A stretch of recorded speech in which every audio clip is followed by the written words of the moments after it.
कुछ यादव बच गए थे। श्री कृष्ण जी फिर गए अपने वहाँ से, नगर से बाहर निकले। उसने उस घास को पाड़ा, उसमें यह लिखा कि वो मूसल बन गए, मूसल। उन मूसलों से शेष बचे हुए यादवों को खुद श्री कृष्ण जी ने मारा, कति नाश कर दिया। और आप जाकर लेट गया प्रभास क्षेत्र में एक वृक्ष के नीचे। भगवान श्री कृष्ण के पैर में पद्म, एक चमकीला पदार्थ, जैसे हमारे तिल हो जाते हैं, मुछ हो जाते हैं, ऐसा उनके पैर में जन्म से ही एक पद्म था। वो रात्रि में ऐसे चमकता था जैसे 50-100 वाट का बल्ब चस्या करे जगह, और दिन के अंदर भी उसकी चमक सी बनी रहती थी। तो श्री कृष्ण जी एक वृक्ष के नीचे, सारा जब उनका नाश हो लिया, रेखे को खुद मार कर शेष बच्चों को, और बैठ लेट गया उस वृक्ष के नीचे, पैर पे पैर रख के। पैर घुटने पर दूसरा पैर रखा हुआ था, पद्म वाला पैर ऊपर था, वो चिमक रहा था।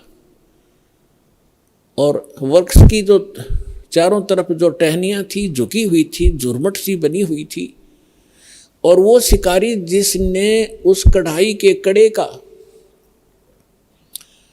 अपना विषाक्त तीर बनवाया था, जहर से बुझा कर तीर बनवा रखा था, उसी तीर को लिए हुए उस दिन, और सुबह से लेकर दोपहर तक वो घूमता रहा जंगल में। कोई शिकार नहीं मिला उसको, शिकार करने गया था।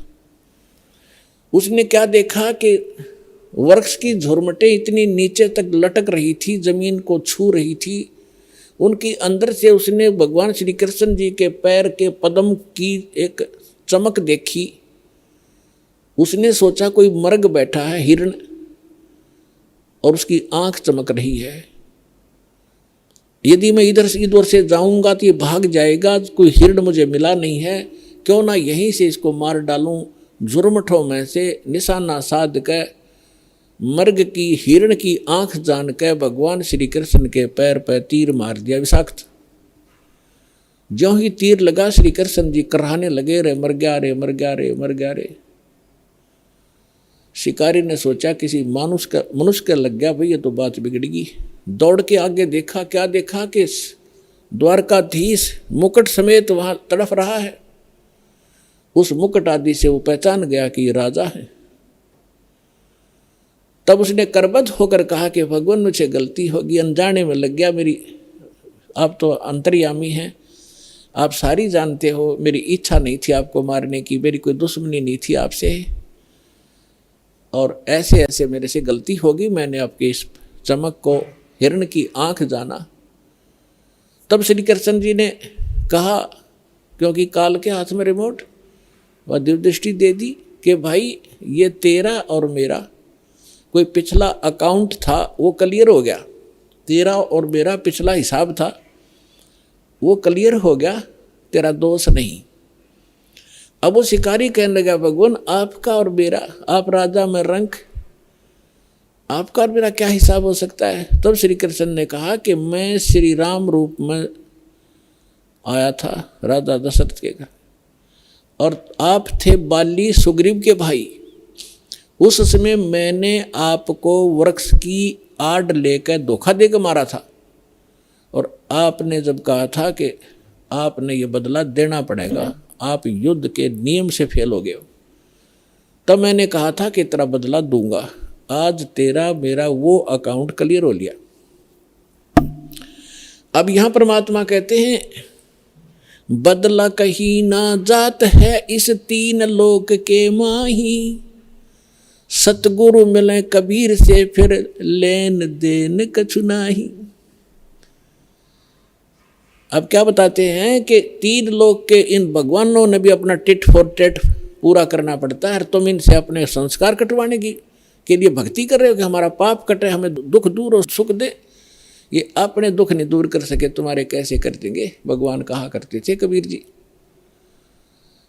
और समर्थ कबीर साहब की शरण में आने से फिर ये लेन देन समाप्त कर देंगे आपका, कुछ नहीं बचेगा। सब अपनी कलमिन के पास, समर्थ के पास पावर होती है कि मासा घटे ना तिल बधे, विध ना लिखे जो लेख, और सच्चा सतगुरु मेट कर ऊपर मार दे मेघ। अपने आत्माओं सूक्ष्म वेद में बताया है, दुर्वासा को पे तहा समझ न आई नीच, 56 करोड़ या 2 कटे वो मची रुद्र की कीच। अब ये भगवानों की तो दे दिया हिसाब किताब आपको, ये भगवान तो इसे थे आपके। अब जिनको आप ऋषि महर्षि मानते थे, दुर्वासा जी को तोप मानते थे कि बड़े महापुरुष हैं, वो तो नीच थे एक नंबर के। सूक्ष्म वेद के अंदर परमात्मा ने कहा है कि दुर्वासा कोपे तहा, दुर्वासा वहाँ क्रोधित हुआ। किस बात पे? बच्चों ने मजाक कर दिया कि बिजली गिर गई थी, साधु संत ठीक है बेटा भाग जाओ, खबरदार आगे बकवाद करिए है निकम्यो। ऐसे करते संतों के साथ मजाक करते, इतना कह के छोड़ सके था। और शराब दे दिया तुम्हारा नाश होगा। आम व्यक्ति से भी गिरे हुए थे ये लोग, जिनको मैं ऋषि माना करते थे। एक बुजुर्ग आदमी बड़े आदमी से को बालक मजाक भी कर ले, उसको इतना भयंकर शराब दिया करते हैं। पुरात्माओं जैसे किसी के हाथ में बंदूक है, पिस्टल है, और कोई बालक मजाक कर दे और उसका वो गोली मार दे, वो तो एक ढेर आदमी होगा समर्थ, उसको पता है तो कितनी कितनी भयंकर वस्तु लिए रहा है, किसके ऊपर दाग रहा है। वो नीच व्यक्ति होता है, मजाक करने पे भी इतनी भी सहन नहीं कर सकता। तो इस स्थिति के थे वो ऋषि, उनके पास ये हथियार थे वचन के और शराब देने के।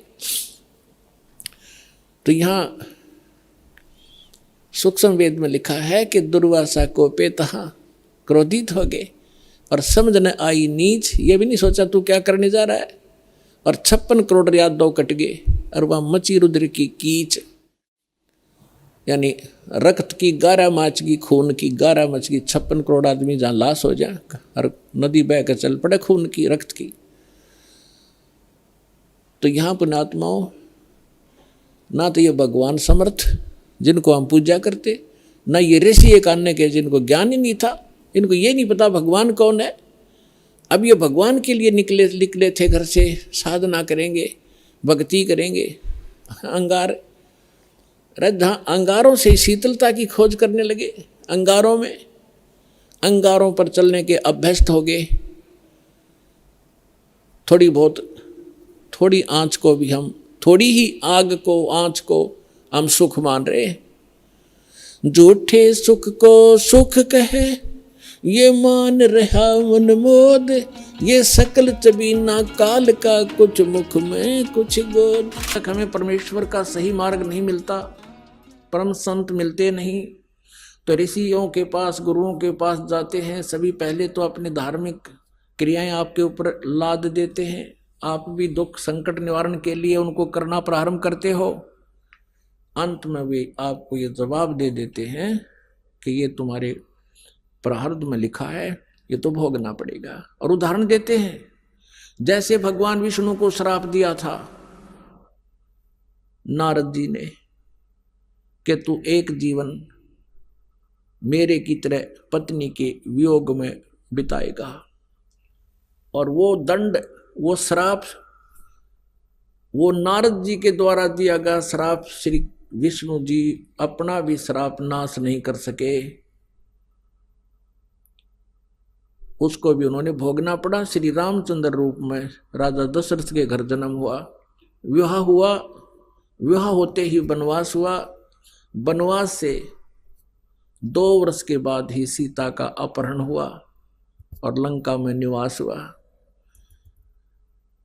बहुत समय तक वहां युद्ध हुआ, उसके बाद सीता जी को वापस लाए। 1 वर्ष 2 वर्ष के बाद सीता जी को फिर निष्कासित कर दिया। आजीवन श्री राम और श्री सीता जी कभी इकट्ठे नहीं रह सके। बच्चे कहीं, आप कहीं, वो प्राणी सुखी नहीं हो सकता। भले ही श्री रामचंद्र जी अयोध्या के राजा थे, लेकिन आप कहीं और पत्नी कहीं, बच्चे कहीं, तो वो जीव सुखी नहीं हो सकता। और ये ब्रह्मा विष्णु महेश एक जीव संज्ञा में है, ये परमात्मा नहीं है, पूर्ण परमात्मा नहीं है। अब ये बातें बड़ी खटकती हैं। पहली बार जो ये ज्ञान सुनता हूँ आत्मा को, पुण्यात्माओं, इनके इतिहास में लिखा है, इस काल ने, ब्रह्म ने विष्णु और ब्रह्मा से कहा शिव पुराण में कि तुमने अपने आप को भगवान मान लिया एक दूसरे ने और तुम युद्ध कर रहे हो, तुम्हारे ये भ्रम का निवारण करने के लिए मैं अब प्रकट हुआ हूं। उनके बीच में जो ब्रह्मा और विष्णु लड़ रहे थे, बीच में स्तंभ खड़ा कर दिया, एक पिलर लिंग खड़ा कर दिया, चमकदार बहुत बड़ा खंबा। तब इसने जाकर कहा था कि तुम ईश नहीं हो, तुमने अपने आप को भगवान मान लिया, ये बहुत गलत किया। अब थोड़ी सी यहाँ झलक दिखानी पड़ेगी ना, तो ये कुनीन जितनी कड़वी है ये शब्द जो दास ने कहा कि ब्रह्मा विष्णु महेश ये भगवान नहीं है, क्योंकि ये स्वयं भी अपने कर्म के दंड को भोगा है और भगवान किसी भी प्रकार का दंड नहीं भोगता। वो तो पाप नाशक है, उनको तो दंड हो ही नहीं सकता, लेकिन दूसरों का भी, वो अपने आश्रितों का भी वो पाप नाश कर सकते हैं।